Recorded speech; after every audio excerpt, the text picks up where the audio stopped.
Real quick, I just want to explain what a vector version of your logo is because it can be a little bit prickly to understand if you haven't done this sort of thing before. Basically, what a vectorized version of your logo or artwork means is that we can expand it as big as we want or make it as small as we want and it doesn't lose any quality. You know what format of your logo is by the 3 or 4 letters that come after the name. So say your logo is called logo, it'll be logo.png, logo.jpg. If it's one of those two, unfortunately, it's not a vector.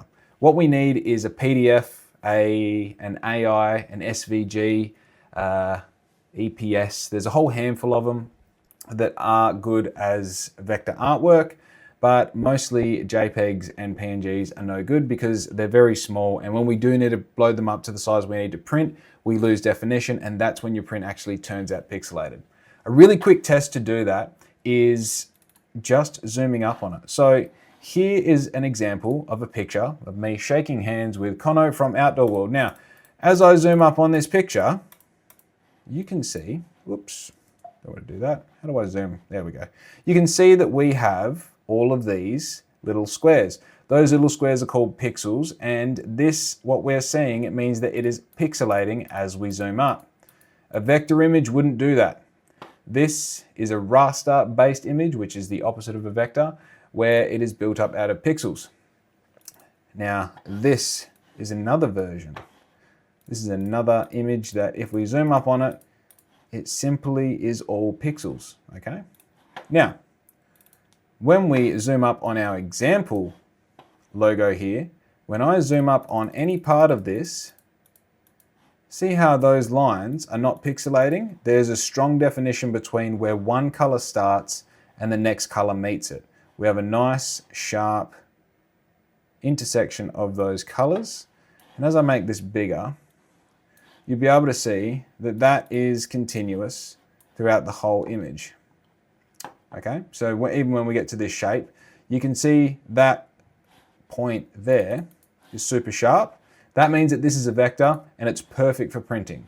Now, if you've got a PNG file that has no background like this one, that doesn't mean it's a vector. That means it's a raster image with no background and we still can't use it, okay? Here's an example of a PDF that is a vector image that a little bit more detail, a little bit more color than my previous example of the example logo I was showing you.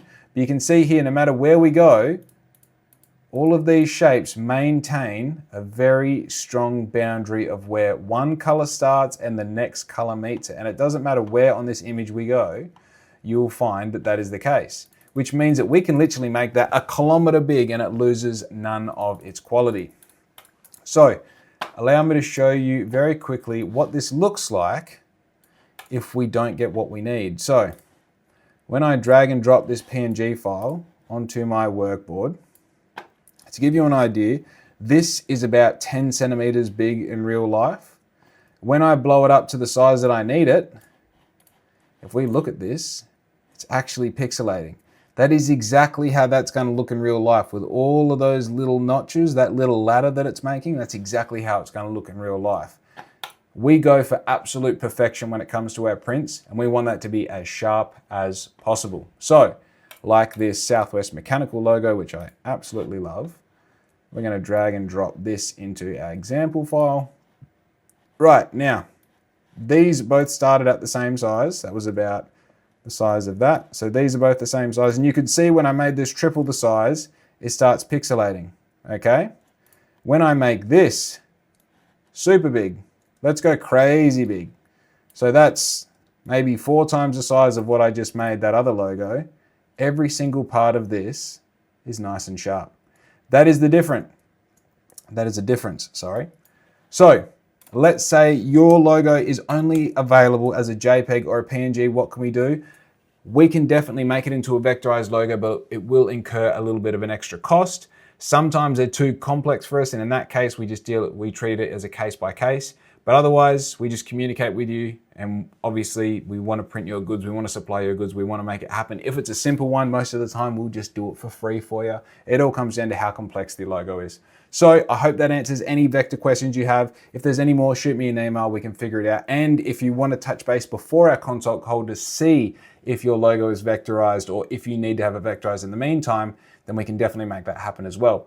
Little note as well, if you've had any sign writing done or any previous print jobs, you'll have it in the file type that we need. Essentially, if you just reach out to your sign writer or whoever did the work for you, they'll have that logo on file and they're always happy to send it back to you so that you can send it to us.